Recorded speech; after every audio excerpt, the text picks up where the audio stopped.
Magandang araw na muli mga boss. Ang problema nito, lagi daw nagbabawas ng tubig dito sa radiator niya. At naobserbahan nga ng driver na meron na ngang leak dito sa radiator niya. Kaya ang gagawin ko dyan mga boss, papalitan ko itong radiator. Sa pagtanggal ng radiator mga boss, unahin mo dito sa grills. Meron yan dalawang clip at dalawang screw. Pwede kang gumamit ng socket wrench na number 10 o kaya Phillips screw. Pwede rin. Pag natanggal mo na yung dalawang plastic clip at saka yung screw niya, dahan-dahan mo hilahin itong grills para matanggal mo. Ayan, tanggal na, di ba? Tapos, gamit ka naman ngayon ng socket wrench na number 10. Tatanggalin mo naman dyan itong radiator support frame niya. Medyo marami yung bolt na tatanggalin mo dyan dito sa support frame niya mga boss. Pero, samahan mo lang ng konting tiyaga. Malaking bagay kasi yung kahit papano may alam ka kung paano mo tatanggalin itong radiator just in case na magkaroon ka ng problema. Halimbawa, nagkaroon ka ng leak sa radiator o hindi mo na siya dadalhin sa pagawaan pa. Panuorin mo lang itong video kung paano ko siya tinatanggal. Sigurado naman wala naman daya ito mga boss eh. Hindi naman ako magtuturo ng dadayain ko kayo eh. Kaya nga ako gumagawa ng mga video para kahit papano magkaroon kayo ng idea. At kung ang gusto niyo naman kayo na mismo yung gumawa, pwede rin. Mas maganda. Malaki matitipid nyo. Balik ako sa support frame mga boss. Pwede mo nang tanggalin itong support frame niya dahil wala na yung mga bolt. Tapos isunod ko naman itong fluid reservoir washer niya. Meron yung dalawang bolt na number 10. Dito sa magkabilang gilid niya. Gamit ka pa rin ng socket wrench sa number 10 para matanggal mo itong fluid washer reservoir. Tapos hugutin mo na yan. Ipahiga mo siya. Dito kasi mga boss meron siyang socket wire dito sa motor niya. I-disengage mo yan. Tapos itong hose niya dito sa motor ng washer mo, tatanggalin mo rin yan dito sa motor para matanggal mo ng tuluyan itong fluid washer reservoir mo. Pag okay na, lipat ka naman dito sa coolant reservoir. Meron yang isang bolt na number 10, tanggalin mo para matanggal mo itong coolant reservoir mo. Tapos dito sa ilalim ng coolant reservoir mo, meron yang dalawang hose. Gamit ka ng plier. Tanggalin mo muna yung clamp. Dahil natanggal ko na isang hose, dito naman sa pangalawa, nandito yan sa likuran ng coolant reservoir mo. Gamit ko ulit ng plier para matanggal mo itong clamp at nang mabunot mo itong hose dito sa coolant reservoir mo. Tapos gamit ka ulit ng socket wrench sa number 10 para matanggal mo pa yung dalawang bolt na natitira dito sa ibabaw ng radiator support mo. At dahil okay na natanggal mo na yung dalawang bolt, pwede mo na tanggalin itong upper radiator support mo.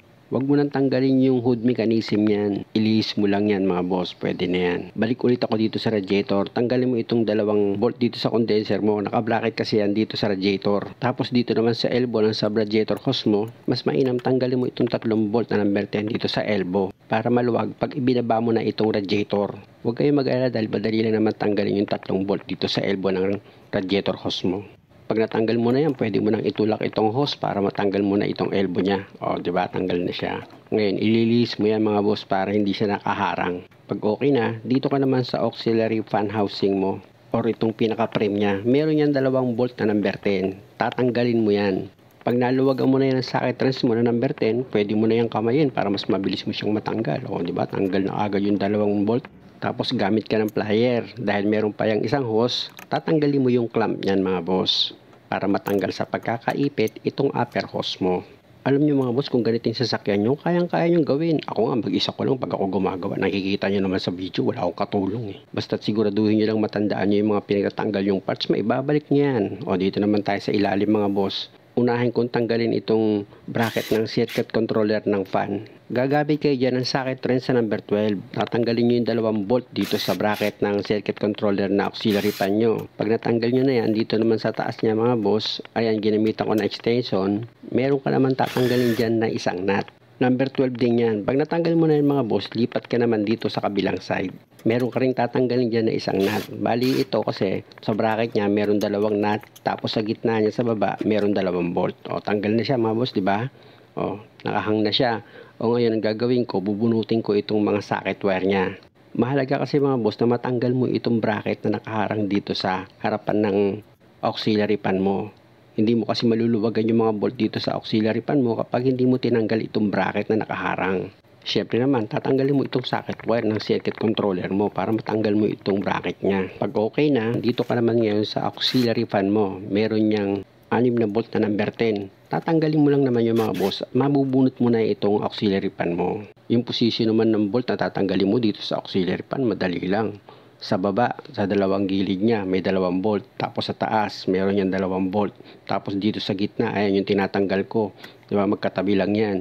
O, tataas mo lang, matatanggal mo na o yung isang bolt dyan. O, di ba? Ganun lang ang posisyon ng mga bolt niya. Kayang-kaya nyo gawin. Kung ganitong klase sasakyan nyo, o, di ba, natanggal ko na yung 6 na bolt niyan. O, pwede nyo na ngayon ibaba itong auxiliary pan nyo. O, di ba? Ganun lang. Napakadali lang. Halos hindi kayo pagpapawisan pag yan ang ginawa nyo. Kumbaga mga boss, basic na basic lang yan. Sabi nga ng magagaling na mekaniko basic lang naman ang alam mo Sabi ko naman, totoo naman At least mag-isa ko lang gumagawa. Wala akong katulong. Dito naman tayo sa pagtanggal ng frame niya. O, itaas nyo lang yan mga boss Nakatusok kasi yan Itataas nyo lang yan. Kabilaan yan mga boss, nakatusok lang yan, itulak nyo lang yan pataas itong frame niya. Kasi natanggal ko na yung 2 bolt sa taas yan kanina di ba? Kaya madali mo na lang yan may tutulak pataas, maluwag na yan. Ituro ko mga boss kung ano yung nakatusok. Yung tinuturo ko yan, nakatusok yan dito sa pangalawang tinuturo ko, ayan di ba? Tutulak nyo lang yung paangat, bibitaw na siya sa pagkakatusok. Tapos, ilihis nyo siya para maibaba nyo ng maayos itong frame ng auxiliary pan nyo. O di ba nakita nyo naman, madali ko lang siya natanggal. Dito naman ako may magtatanggal sa lower hose niya. Gagamit ako dyan ng plier para dito sa clamp ng lower hose. Ililis ko itong clamp niya para mabunot ko itong hose dito sa radiator. Kaya lang ang problema, grabe tigas. Ang diskarte ko dyan mga boss, buti na lang meron siyang elbow. Gumamit ako ng socket wrench sa number 10. Tinanggal ko yung 3 bolt niyan. Ayan yung isa. Pero tanggal ko din 2. Sobra tigas mga boss. Di ko kaya tinanggal ko dito sa elbow. Dahil tanggal na yan, ilis ko mga boss para pag binaba ko itong radiator, hindi ako mahirapan. Kaya lang, meron pa yan isang sub-radiator hose. Ayan Kabit ko ulit ng plier para matanggal mo itong clamp niya sa pagkakaipit dito sa hose. Pag nailihis mo na yung clamp, pwede mo nang hilahin itong radiator hose mo. O diba, tanggal na siya. Balik ako dito sa harapan mga boss. Kasi meron pang 2 bolt na number 10 dyan Kung mapapansin nyo sa ilalim ng bumper, meron dyan plastic clip, 3. Tanggalin nyo yung mga boss Ayan yung tinatanggal ko. Sikwatin nyo lang ng flat screw yan. Ako pinalitan ko na yung mga boss kasi talagang kumapit na maigi. Nasira ako na yan Kaya ginawa ko, pinalitan ko ng bago yan. Tapos, iangat mo itong cover niya. Kung mapapansin mo, nandyan yung 2 bolt na number 10. Diyan kasi sa radiator naka-bracket itong condenser ng aircon. Kaya kung hindi mo tatanggalin yung 2 bolt dyan, hindi mo may bababa itong radiator. Kailangan talaga matanggal mo yan. At pag natanggal mo na itong 2 bolt dito sa condenser mo, pwede mo na ngayong ibaba itong radiator. Sa ilalim ko yan ipinadaan mga boss, hindi sa ibabaw. Masyadong matrabaho pag sa ibabaw Yan, kita nyo, konti lang kinalas ko. Tignan nyo, pag sa ilalim, saglit lang siya. Mas madali, iwas gas-gas itong radiator. O, di ba? Napakadali lang pag sa ilalim Hindi mo kailangan ng katulong. Pag naibaba mo na siya, kunin mo na dito sa ilalim. O, di ba? Tapos na. Kung makikita nyo mga boss yung mga marka-marka ng mga tulo niya, i-close up ko mga boss para masaya.